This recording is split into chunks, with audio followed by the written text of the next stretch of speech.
Shalom dan selamat pagi anak-anak teacher semuanya.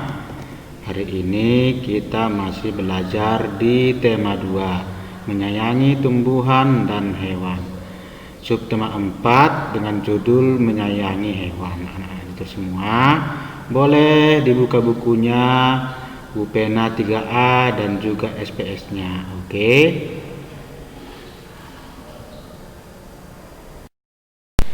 Sekarang kita masuk ke pembelajaran 5. Di pembelajaran 5 ada 3 muatan, yaitu muatan bahasa Indonesia, muatan matematika, dan muatan PPKN. Sekarang teacher akan menjelaskan tentang muatan bahasa Indonesia. Oke, anak-anak teacher semua boleh dibuka bukunya, di pena kita, yaitu di halaman 186,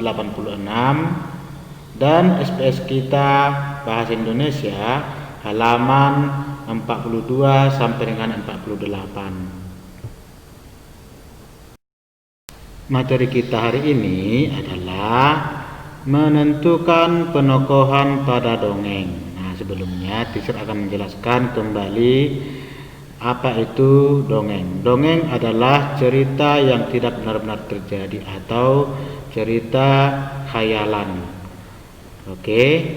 Sedangkan penokohan adalah tokoh yang ada dalam dongeng beserta sifat dan sikapnya. Oke, itulah pengertian dongeng dan penokohan. Nah, bagaimana kita mengetahui tokoh pada sebuah dongeng? Nah, caranya adalah yang pertama, membaca dongeng dengan seksama atau membaca dongeng dengan teliti, memahaminya supaya kita tahu apa isi dongeng tersebut. Yang kedua, mencatat sifat dan sikap tokoh-tokoh yang ada pada dongeng tersebut. Dan yang berikutnya, yang ketiga, penokohan pada dongeng. Penokohan pada dongeng ada yang bersifat baik, ada juga yang bersifat tidak baik, ada yang bersifat suka menolong, dan ada juga yang bersikap penyabar, pengasih, atau suka memberi, suka membantu, dan lain-lain. Itulah penokohan pada sebuah dongeng. Nah, jika sudah memahami penokohan pada sebuah dongeng, maka akan lebih mudah kita untuk memahami isi dari dongeng tersebut, dan kita akan lebih mudah untuk memperagakan dongeng tersebut. Nah, itulah cara untuk memahami sebuah penokohan pada dongeng. Yang terutama yaitu kita harus membaca dengan seksama, dengan teliti, supaya kita boleh memahami isi dongeng tersebut. Nah, itulah tentang materi kita untuk penokohan pada sebuah dongeng. Nah, sekarang anak-anak teacher semua boleh diperhatikan dan baca contoh dongeng di buku kita, di buku pena halaman 186 dengan judul Kelinci yang Baik Hati, dan juga di buku paket SPS Bahasa Indonesia kita halaman 44 dengan judul Kancil dan Serigala. Nanti anak teacher semua dibaca dan dipahami isi dongengnya ya. Setelah itu boleh dituliskan sifat dan sikap yang ada pada dongeng tersebut. Contoh, Kancil dan Serigala, apa aja sifat dan sikap yang ada dalam dongeng tersebut, dan juga kelinci yang baik hati, apa aja sikap dan sifat yang ada dalam dongeng tersebut. Nah, itulah untuk materi kita hari ini. Tuhan Yesus memberkati. Halo anak-anak teacher seluruhnya kelas 3A, 3B, dan 3C. Hari ini kita akan masuk ke tema 2, subtema yang keempat, pembelajaran 5, yaitu muatan pembelajaran matematika. Anak-anak teacher, boleh dibuka bukunya paket buku pena 3A di halaman 188 sampai halaman 189, yaitu tentang pecahan senilai. Pecahan senilai adalah pecahan yang memiliki nilai yang sama dengan pecahan lain. Perhatikan contoh berikut. Bu Ani memiliki satu buah balok. Nah, Bu Ani akan memotong balok tersebut menjadi dua bagian. Satu bagian diarsir, maka bisa dituliskan menjadi 1/2 atau 1/2. Kemudian Bu Ani membagi balok tersebut menjadi 4 bagian yang sama. 2 bagian balok diarsir, maka bisa dinyatakan menjadi berapa?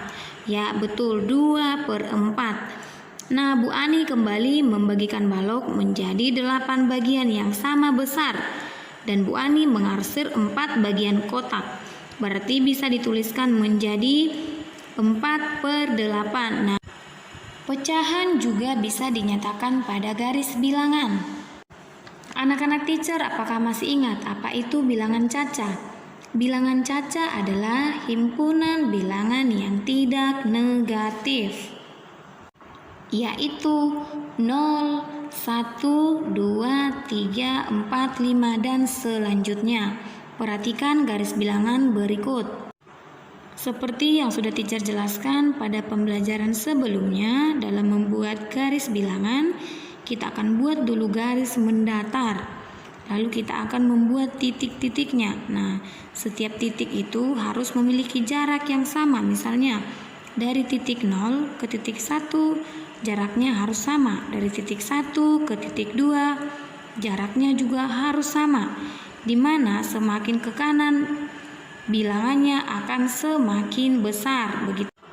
Nah, teacher, sekali lagi teacher jelaskan, bilangan caca adalah himpunan bilangan yang tidak negatif. Anak-anak teacher tidak boleh lupa ya, nak.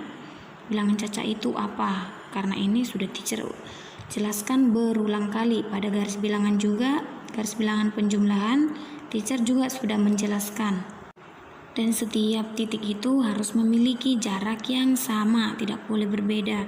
Titik 0 ke 1 harus sama, dari 1 ke 2 sama, 2 ke 3 sama, begitu sampai seterusnya.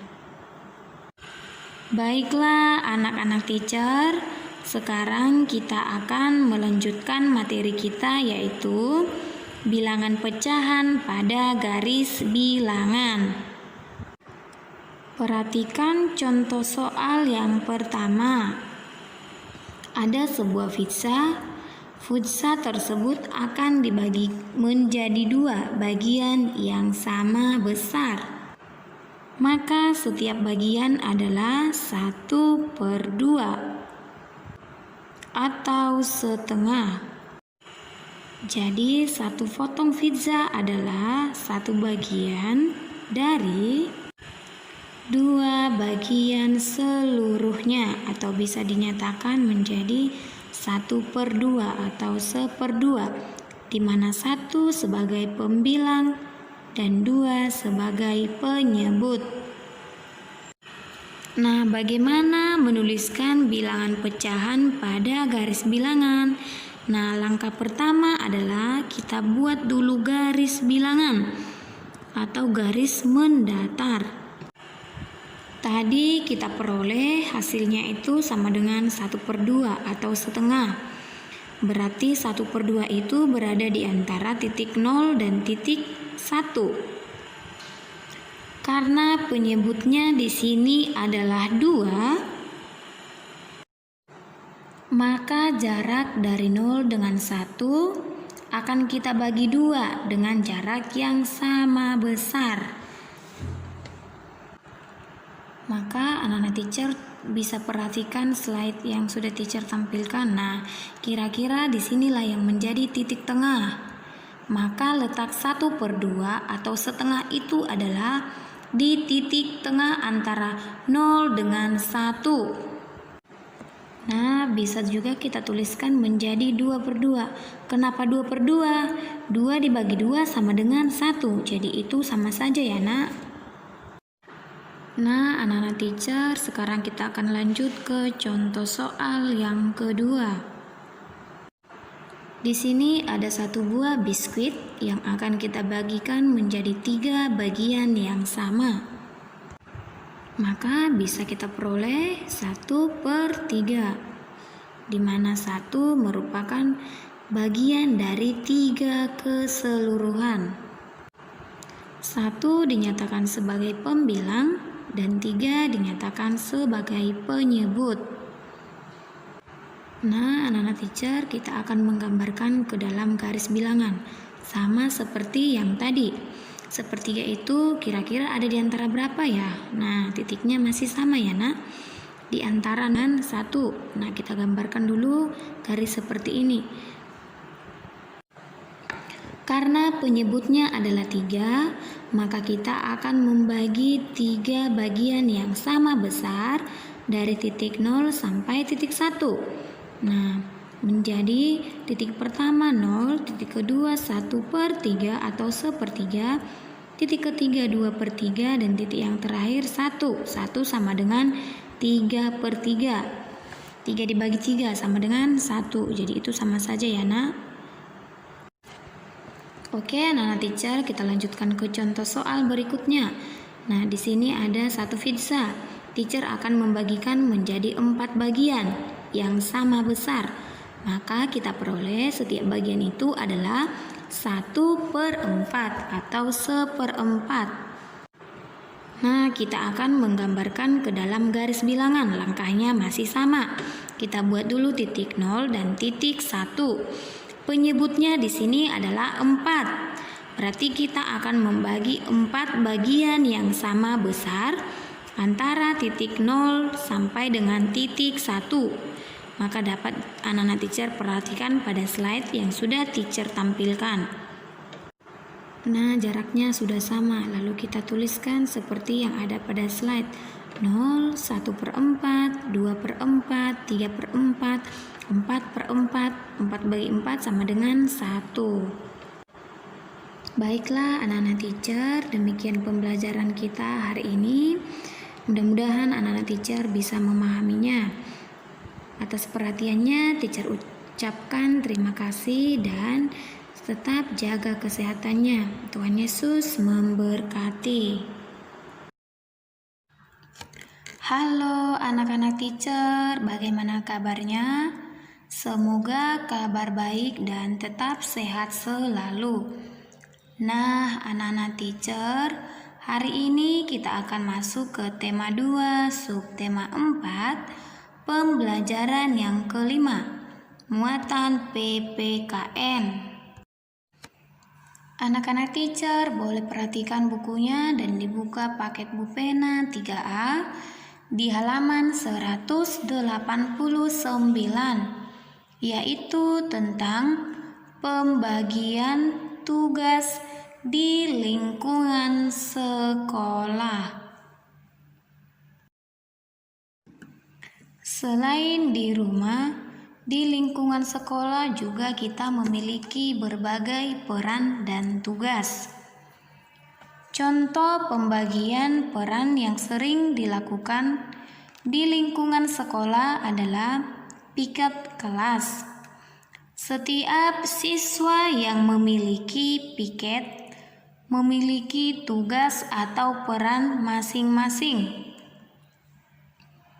Ada siswa yang bertugas menyapu, ada siswa yang bertugas membersihkan meja, dan ada siswa yang bertugas membuang sampah pada tempatnya. Walaupun memiliki tugas masing-masing, setiap siswa harus tetap saling membantu, tolong-menolong, dan bekerja sama akan membuat pekerjaan menjadi lebih ringan dan cepat selesai. Bekerja sama juga dapat menumbuhkan rasa kebersamaan antara siswa yang satu dengan siswa lainnya. Baiklah anak-anak teacher, demikian yang bisa teacher sampaikan pada pembelajaran hari ini. Atas perhatian anak-anak teacher ucapkan sekian dan terima kasih. Tuhan